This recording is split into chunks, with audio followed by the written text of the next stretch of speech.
Okay, welcome to episode 22 of Mindchat. I'm delighted to have our first ever guest way back in episode 1. We had Joel Levin. Welcome back, Joel. Thanks for having me back. Yeah, it's awesome because you have a new fun mod for MinecraftEdu, and also with you today is Katya Hott. Welcome, Katya. Thanks for coming. Thank you for having me. No problem. So, Joel, maybe you can fill us in. It's been a long time since we had episode 1. Right now, we're in a world that has an interesting mod that is available now in Minecraft EDU. So, you can take it away and introduce it all. Sure. Well, gee, where to start? Yeah. Yeah, so we are in a world that we designed to teach using the mod called QCraft, which myself and Katya with her company Eli Media, along with some other interesting partners who I'll talk about in a minute, put together to introduce some of the principles of quantum physics through Minecraft to students as young as middle school. Mm-hmm. And it's actually not a mod for Minecraft EDU. Any Minecraft player can download it and use it. However, Right. the map that we've created for teachers to use in their classrooms, this one it's specific to Minecraft EDU, and it's using a bunch of Minecraft EDU features. Now I'm trying to remember when was the first episode? Was it I think about a year ago? Yeah, about a year ago, I think. So it could be our Yeah. anniversary, actually. Yeah. Well, happy anniversary. Thanks a First of all. lot. It's a great way to spend it. Yeah, and Minecraft EDU has come a long way.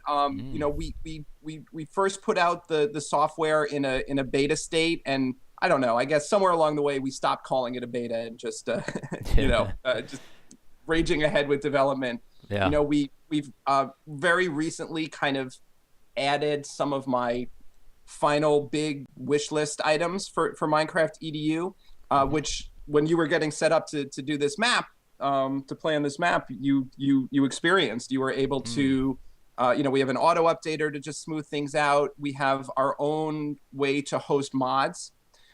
So, for example, and rather than telling you where to download the QCraft mod and which file to put it in and what config scripts to change, you were able to just from the Minecraft EDU launcher click which mods you wanted, and everything got set up for you. Yeah, it's really, really useful, really handy. Yeah. And similar to mod hosting, we've also finally implemented, well, we had an earlier version, but we finally kind of turned up the dial on our world hosting ability. So in order to host this map for you, all I did is I opened up my Minecraft EDU server launcher. I browsed the list of available worlds. I found the QCraft map. I clicked one button, and the server was ready to go with this map. So Nice. just that's always been our philosophy. Put in tools that teachers would find useful, and make it easier and easier and easier to get up and running. It definitely Because is doing especially, that. yeah, I mean, and especially when you're about to launch into teaching quantum physics to middle schoolers, it's going to be daunting enough. You don't have to worry about getting your mods to work. Absolutely. I'll just before we start on this world, this time last year when we did our first episode, I hadn't actually used Minecraft EDU in school, and I'd used outside hosts and Craft Bucket and all that stuff. But actually, just now this week, I've started with grade 2. Using Minecraft EDU because I just felt I needed a bit more control, needed a bit more simplicity, and I'm loving it. I don't know why I didn't do it earlier, basically. So there's a little plug for you. I still have my Awesome. outside hosts, but this is just perfect for working with the grade 2 students. I just wanted something simple, easy to set up. I didn't want to mess around. I'm just hosting it in the school very nicely. It's working out awesome. Oh, So, great! I'm really glad to hear that. I'm interested to hear your feedback as you get some more time with it. I mean, something that I often hear from teachers is it's kind of like they'll say, well, Minecraft EDU is sort of a simple way to go. It's great if you're a beginner, but I already know how to use Minecraft. But then once they start using it, yeah. it's, oh, I didn't know you had that feature. Oh, that makes this so much easier. Or there's features that we put in that people didn't even know that they wanted until they had it, and then you can't go back. So Yeah, and um, it's just going to get better, I'm sure. And one thing that teachers always say is they don't have time. There's no time, and time's a valuable asset, and so I think it just cuts down a bit. I know I didn't have as much work to do with my craft bucket server. You know, I just had Sure. I put in so many hours with the craft bucket server, and with MinecraftEdu, I just ran the server tool, done, ready for class. And I Yep. just it just works out well for me. So there's your plug. Let's get that out of the way. Awesome. I'll take the plug. Have you played with our building tools yet? Yes, I have, and Okay. it's just saved so much time. Awesome. And especially with grade 2 students, just kind of putting that the barrier block around a certain area so they don't get crazy and go low, wandering around places. Sure. It's nice, Well, nice bunch of tools. and it depends kind of what you want to do in your classroom, but a Mm. nice trajectory that I've done with that age group, second graders, third graders, is they observe you, the teacher, using the teacher tools. And the first question is, can I do that? Tell me Yeah. the teacher password, etc. So that's something I have them work towards earning. If they can demonstrate a certain level of responsibility in their gameplay, Mhm. I will let them launch their own servers. Mm. And then they're hosting their own little worlds. They're using the building tools. You've got a room full of kids, and everybody's sharing IP addresses and checking out each other's servers. And it's just really, really cool. And it feels like what Minecraft's supposed to be about: creating things, showing off what you can do, getting new Right. ideas. Yeah, and especially Um, just one more last thing. I actually used I remember watching the Minecraft tutorial world. That was one of your first, I think, YouTube videos when you yeah, it was. It started was. off, and I just used it this week because I really just wanted the newbies to actually know how to move, in Minecraft, and it just went smooth as silk. Okay. Now my ears are totally burning. But There you go. All the way yeah. from Singapore. Praise for But you. There's a bunch of maybe thanks. 60 grade 2 students very happy this week. All right, Excellent. Excellent. let's move on. Let's get Yeah. from grade 2 to quantum physics. Yeah. Let's talk some science. Yeah. Yeah. So it was an interesting challenge, and I'm going to throw this over to Katya in a second. But just th- the principles of quantum physics, how things work on a microscopic subatomic scale, it's really counterintuitive. It's very different than things are in the real world. Yeah. And when you're talking about middle schoolers or even high schoolers, it's challenging to teach about things they can't see and feel with their own through their own eyes and hands. Mm. So how do you take this and sort of translate it into a Minecraft experience was a really interesting challenge. And so I have been working very closely with Katya's company, which is Eline Media, and this whole project was actually kickstarted by Google. We have some friends at Google that are really interested in sort of the future of computing and quantum computing. And Google's part of their mission has always been to push for new forms of education and just having a positive impact on the world. So they brought us together with some actual quantum physicists from Caltech, and we said, okay, our mission is to design an experience, which we're standing in right now, to teach quantum physics using Minecraft. So how do we start that process? Katya, do you want to talk about sort of how we chose some of the different concepts to teach? Sure. So we, from the experts at Caltech, we kind of distilled down to the basics of what quantum physics is and what are the most fundamental principles to understand. And of those, we chose 3. 3 is kind of a good number for a set of challenges. It's a good sequence for a classroom. And you'll see here on the screen that we're all looking at, there's 3 challenges: observational dependency, superposition, and entanglement. And these, once we explore them, you'll realize that if these are the fundamentals of quantum physics, then quantum physics is just super crazy, because these are already crazy and these are the basics. So observational dependency is this idea that where and how you look at something changes what it is. Oh my goodness. So just by observation, you can change the nature of something totally into something different. Now I know from just this room here, when I'm looking away from the tree area, or this structure over here, there's some green blocks appear when I look back, and new structures are formed. Is that observational dependency?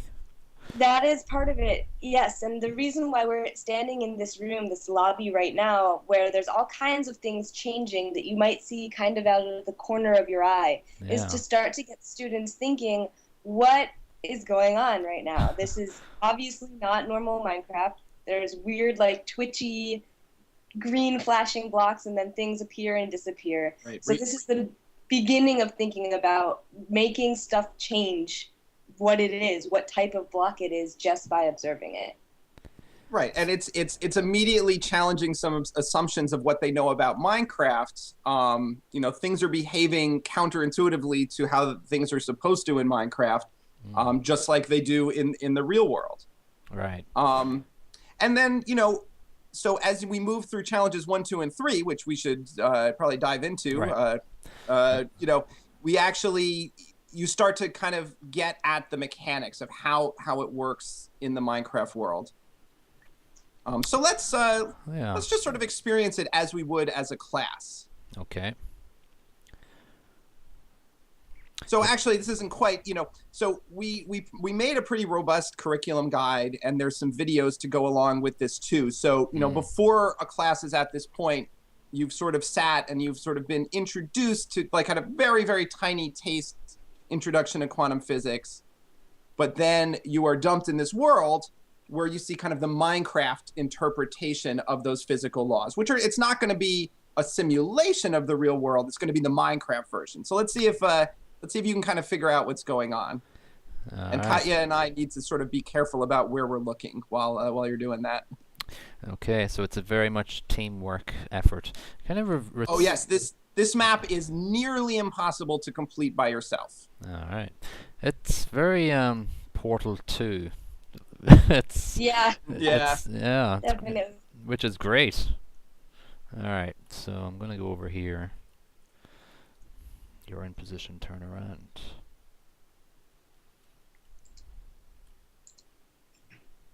Aha. The bridge has appeared. So I'm underneath the bridge. So it obviously. All right. So why don't you try to get across it now? All right. Oh, be careful. Uh-huh. Watch your step. What just happened here? Well, from my rudimentary knowledge of this first concept, it's only visible when I'm looking at it from below. Yeah, what did it say down here? Below or to from the south? And it only changes when no one is looking. So we obviously have to use our teamwork to right. figure out what's going on.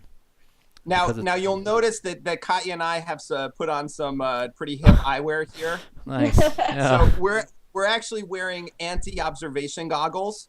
So we are not influencing the experiment at the moment. It is only where you happen to be looking that is controlling which of these observationally dependent blocks are appearing and disappearing. Okay. So, you know, in the subatomic world, one observer may see a particle with one type of spin or charge, and another observer from a different location may see it differently. So we've translated that into Minecraft blocks. So we have blocks that you can create, you can craft these yourselves, where that might appear as stone from the north, wood from the south, or just be air from the top. And that's kind of what's going on with the bridge. The bridge is non-existent. It's made of air blocks until you look at it from the right direction. Okay. But just like in the subatomic world, these changes only happen when an initial observation is made. Once one observer is looking at one of these particles, it resolves into a state, and it stays there as long as it's being observed. So that's happening in this world too. So one way to solve this problem is for only one person to make an observation of the bridge, and then have another player continue to observe it until everybody's across. Right. So let's try that. Okay. Below the bridge. All right, so I'm going to take off my glasses. So I'm now part of the experiment. All right. So maybe I should go back to where I right. saw the full bridge. perhaps. So, and I'm gonna avert my eyes. Okay. And you know, you can imagine coming to this area with 20 students logged in. It's pretty chaotic. It's how you know, it's almost impossible to guarantee that nobody's looking at the bridge. And what will happen is like a few blocks will appear at a time, and it's actually it's sort of a puzzle. It's a thought experiment, and it's a challenge for the kids to kind of deduce what's going on and figure out sort of the rules in this area. And then once they get it and everyone gets across the bridge, it's a you know, it's everyone cheers. Yeah, So exactly. we have the bridge now. Yep. So I'm looking at the bridge, so it won't it shouldn't disappear on us. And I'm Okay. across. All right, you get across. So if I leave this area, will the bridge disappear now? No. Okay. I'm gonna No, because I'm looking at it. I took my glasses off and I'm observing the bridge. Blocks do not change while someone's looking at them. It's only when nobody's looking at them do they revert to an unresolved state.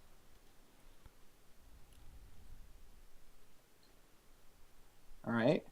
So Tense. I'm across. Now if all of us look away and look back, the bridge should disappear again. Uh-huh. And it's There gone. it is.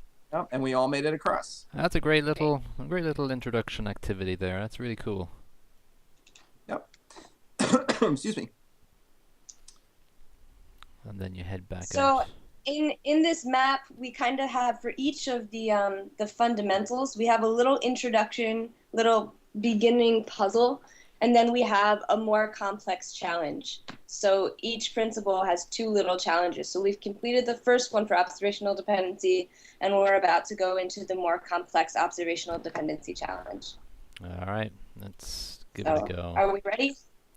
Let's I'm do ready. I'm always ready for science. it. All right. Let me grab a pair of goggles here. Now I get them. Mm-hmm. Yep.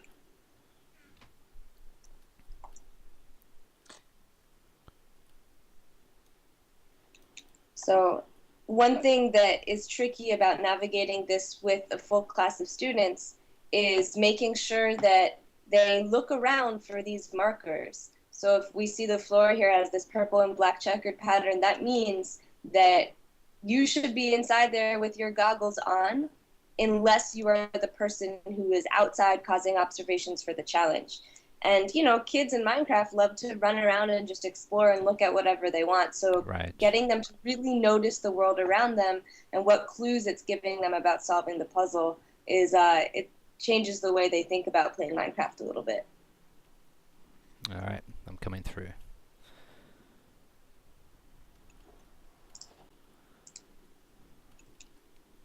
I think you guys have disappeared. I've seen this happen before. I can't see you guys. Yeah, it's unfortunately it's a Minecraft bug. It's not specific to this mod or MinecraftEdu. When players teleport around, quite often they disappear from other players' views. So the quick fix is if you want to log out and then log back in, we should appear again. But you know, for the sake of the show here, you might want to just continue. Yeah, we'll just continue. So- You can just explain. So at this point, you may actually want to take your goggles off. All right. So this challenge says one at a time, please. And we'll notice that we have a floor that has a lot of holes in it. Wow. And depending Careful. and there you go. Depending on where you look, those holes may appear or disappear. So Joel and I still have our goggles on, so we're not causing any of the changes on the floor. But Colin, where you're looking, makes parts of the floor appear and disappear.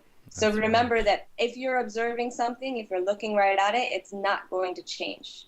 So let's see if you can get across.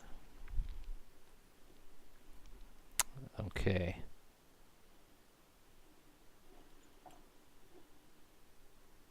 No. Can I jump there? Nope. Oh, so close. That's interesting. So there's there's definitely a strategy to it. Yeah, and most of our puzzles have several viable solutions. This one is possible to do by yourself. You could also enlist a friend. You know, once the floor is in a configuration that works for you, just like with the bridge, you can have somebody take off their glasses and sort of lock it in place. Right.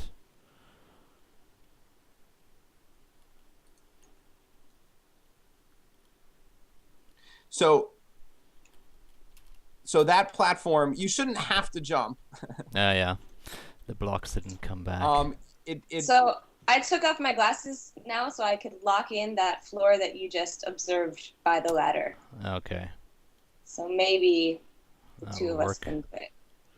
There we Yeah, go. it's teamwork. It has to be teamwork. Mm-hmm. There we go. Yeah. Yeah, that All right. works. Good job. Nice. I'll take a diamond pickaxe for my troubles. Mm-hmm. So that's that's an observation area. So once some students have made it across, the others can watch the progress from up here. Oh yeah, that's pretty cool. Yeah. That's neat. But then now we're done with challenge 1. Okay. We can go on to challenge 2. All right, so we've made it back to the main lobby. So let's continue on our quantum physics adventure here. Yeah. So challenge 2 is superposition, which feels similar to observational dependency, but this fundamental principle of quantum mechanics is all about the idea that when you are not observing something, it can be in multiple states at once. So instead of thinking, oh, I turned my head and something disappeared, you're thinking, oh, I turned my head and something is both there and not there at the same time. Or let's say a block changes between pink wool and green wool. When you turn your head, the idea is that it is both pink wool and green wool at the same time, and that when you turn back, it could resolve to being either at random. So there's no formula for how many times you're supposed to look away and look back at something for it to resolve to a state. So it feels like observational dependency, but a little more random than it was last time. All right. I did bone up a bit on quantum physics, and this is to do with Schrodinger's cat, is it? Yes, definitely. Yeah. And we're about to find a cat in here. So. Oh, really? All right. Yeah, and not for nothing, we have very faithfully recreated the Schrodinger's cat thought experiment in Minecraft. Using some of our quantum blocks, we did in fact both simultaneously poison and not poison cats using nothing but Minecraft mechanics. And so I was pretty proud of that moment. I felt like we knew we were on the right track with the mod when we were actually able to do some of these experiments. It actually worked. He didn't actually poison cats in real life, though, did he? I believe it was a thought experiment. A thought experiment, yeah. Yes. But you never know. No cats are harmed. So Joel and I have our glasses on again. Colin, you realize that if you look at the door right now, that there's this bar through it. Yes. And this is an inconvenient door. So if you look back and forth a couple times, you're gonna make it resolve differently each time. Yeah. So. Right. So that is made with 3 layers of superpositional blocks. Okay. This is a little more true. This was something that the actual quantum scientists that we worked on were, the first blocks that we made were the observationally dependent ones where you could sort of control or predict how they would change. Mm-hmm. But our scientists said, to really teach how things work on the quantum scale, it's impossible to make predictions about particles in a superpositional state. So that's when we introduced these superposition blocks. And so now you've got an obstacle course where you have to figure out how to navigate through the path, and there's going to be quite a number of quantum blocks, superpositional blocks between you and the exit. Okay. So Katya and I can either come over here to this observation area and cheer you on, or heckle you, depending on the type of person we are. Let's see what craziness happens here. What's the lag for you? That may be impacting this. I believe this is a server on the east coast of North America, so that's a good excuse as any I'll use. In the 80s, we used to blame the joystick. Yeah. 90s, when everyone was on dial-up, we could blame lag. We're kind of running out of excuses in modern day. That's right. All right. There you go. Good job. Now there is a little Easter egg that you randomly open too. Those that ladder to your right, but that's but that's a side path if you want to just continue towards the to the green Q door up there. We can work together. I can choose to take off my goggles and lock everything in a desirable configuration. All right. Look away. Might need to try a couple times. There you go. There we go. All right, so up the ladder I go. Right. So now, I mean, some of these challenges can be a little annoying until you kind of figure out the mechanics, but there's an interesting trajectory that happens where students start off being annoyed because these blocks are changing, they're unpredictable, but then, this light bulb goes off and says, well, wait a minute, if I can build with these blocks, then I can make a secret door, I can make a trap, I can make, a hidden area in my house, all kinds of things like that. Yeah. And we actually, I mean, the way we're playing this map right now is very linear. There's challenge 1, challenge 2, challenge 3, but you don't have to play it that way. There's actually a whole slew of sort of Easter eggs and hidden areas that you can. So we reward exploration, and you can even unlock a building area where we actually show you how to make these blocks ourselves. And we have this whole crafting. What am I saying? We have a mechanism for allowing you to make these blocks through crafting. So you can actually just be playing regular old Minecraft, mining in caves, find quantum ore, which lets you make quantum dust, and then you make these essences of observation, essence of superposition, essence of entanglement. So it's not very sciencey. It sort of feels more magic-y and Minecraft-like. But the end result is that you're making blocks that exhibit these properties that are very strongly analogous to what happens in the real world. And the hope is that if you sort of can build an intuitive understanding of these phenomenon in the Minecraft world, then it's less of a mental leap when you encounter them again, either in a science class or just through your own studies. And one of the greatest thing is when we see online it's a young person is playing our mod, and then they go and say, well then I went over to Wikipedia and looked up superposition. Yeah. That's a real win right there. That's exactly what we were hoping for. That's exactly what I did when I first started QCraft, and before we came into this world, I kind of said, I'm just going to check it out and see what it's all about. So yeah, it does definitely instill a little bit of urge to learn a bit more about it. Definitely. Yeah, absolutely. And we leave hints to other things. I mean, eventually in this mod you can build quantum computers. We have some hidden around the world that are actually making things happen behind the scenes. You can make portals that can take you to other worlds using the quantum many worlds theory. And we have a lot of sort of nods to these real concepts in quantum science.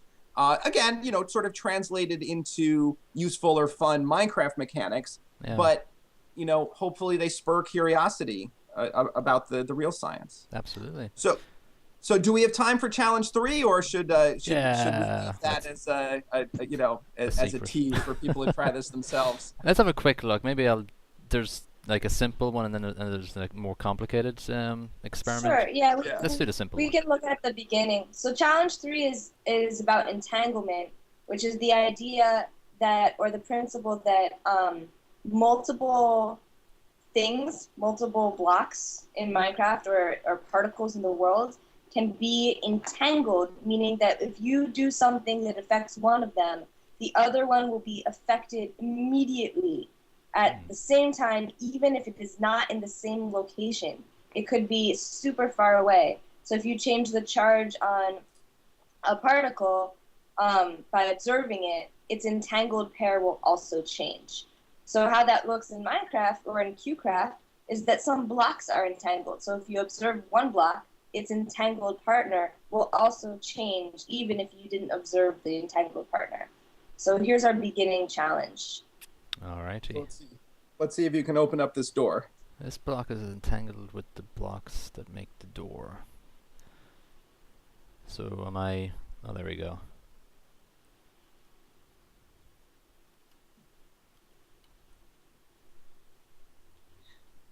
So it's impossible to make the door disappear from the outside. There's no way to observe it and have the door disappear. But the door's blocks were entangled to the other one inside the green wool, which it is possible to make disappear through the proper observation. Uh-huh. So a similar challenge, we sort of lucked out. Oh, we no longer lucked out. So our goal now is to make it through this blue teleporter, but these blocks that are blocking our way are entangled with other things in this room. Mm. So you have to figure out which things to look at. Mm-hmm. That's connected with the... Yeah, and again, there's some challenges in this map that are easier with fewer players. There's some that are easier with more players. This is kind of one that's in the middle. If you've got lots of players looking around at random, making observations, it's going to be challenging. So it requires communication and teamwork. Otherwise, you don't get anywhere. There we go. There we go. So is it random though? Sorry, Joel, but is it random that I looked back at the door I came through, and that activated that made the blocks in front of the portal disappear? Is that the concrete answer to unblocking? As the quantum physicists would say, no, those particles are not correlated.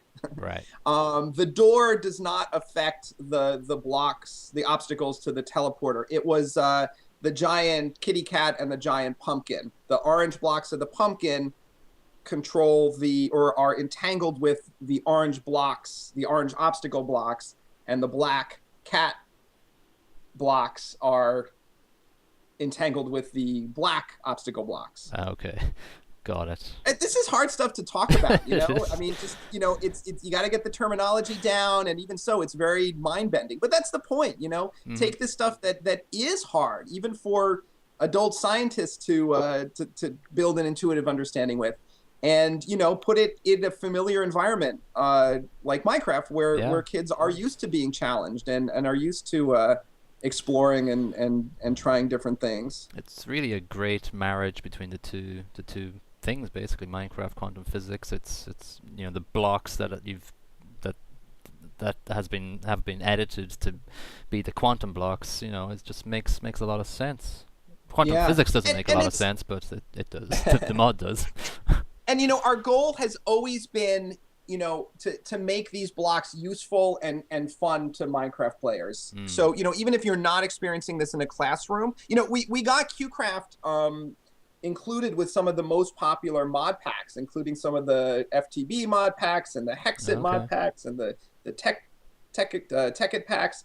So, there's actually people out there playing Minecraft with QCraft in their worlds. Mm-hmm. And I love the idea that they're discovering some of this stuff accidentally. And there's some real practical things you should do. Oh, I didn't even explain this, but these changes and how the blocks change, they're not just cosmetic changes. If a block changes from stone to, let's say, wood, it will take on the characteristics of wood. So you could light that wood on fire and it would burn. And you couldn't do that while it was resolved to stone. Right. And then that brings us to the challenge in this room. Maybe we won't run through it because this is harder, and actually it's easier if we have even more people. But the principle in this room is that we have entangled blocks that can resolve to redstone, which allows different mechanisms to work. So we have this series of platforms that are inaccessible at first until you look at them the right way, and then the blocks turn to redstone, which activates the mechanisms that will let you travel through the map. Wow. That's great. So So this is a great way to make a security system in your house, or in essence make wireless redstone or electricity happen in your map. There's all kinds of things that if you do a good job at figuring out how QCraft works, if you understand what superposition is and what entanglement is, then you can build things in your Minecraft world that you couldn't before. Right. And I think that's sort of one of the ultimate goals here. I mean, that's where I feel like we've done your job. If somebody's using what they've learned to do something that's fun and interesting to them. Yeah. Do you think that they'll become very popular blocks just to have in as, you know, your stock blocks in Minecraft? Well, people definitely are making some cool things. We've seen some great builds online that, you know, people have tweeted about or sent to us. There's another feature that we added to the mod recently. I alluded to the many worlds principle. That is, in quantum science, you know, there's the idea that, well, if I flip a coin, it's either going to be heads or tails. And I'm going to simplify this, but there is a theory in science that says, well, the coin does end up both as a heads and as a tails in just two different universes, and that any two decision points, any two ways that things could resolve, does happen somewhere in a multiverse of universes. And that's kind of the core of the many worlds principle. And we thought there was another nice analogy between how people play Minecraft, right? Everybody's in their own server, everyone's in their own worlds, in their own universes. And so what we added is the ability to make a gate that can teleport you from one Minecraft server to another. Which is, there are mods that existed that sort of did this. You could like type in an IP address and you could log out of your server and log in the next one. But we did it sort of consistently with the internal logic of the game. You don't have to be an admin. You can be playing in survival mode. You're constructing these quantum computers and the right types of entangle blocks, and that allows you to make this gate, which means that you can go play on your friend's server. We even have a way for you to use the quantum computers to be able to digitize or quantize things that you make. You can make a house and then store that information in a quantum computer, bring it with you to another server, and then unpack the house so you can actually move your house from one server to another, all thanks to the power of quantum computing and quantum science. Wow, the implications for like education, like, you know, just joining different school servers or different classes servers like that is really exciting, actually.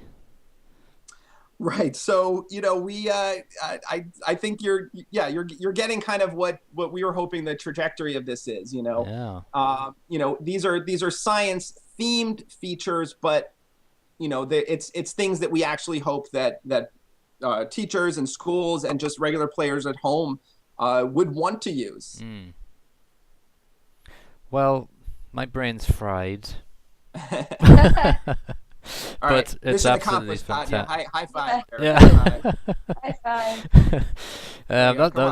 Don't leave me hanging. Yeah, you got to high five him. You're on camera. I can't even. Left click, I'm sure. Ultimate fail there, Joel. Yeah. Oh, there we go. Sorry. There you go. Blame the joystick. Yeah. Exactly. Right. All right. So that was awesome. That's everything that I would hope I would have got out of this episode. So Joel and Katya, thank you so much for joining me, and I'm sure along the way somewhere there will be more mods out there that will be further developed. I'm sure you have something in your mind there, Joel, coming up. We've got some other things up our sleeves, but right. You know, QCraft is enough for classrooms and to chew on for now, I think.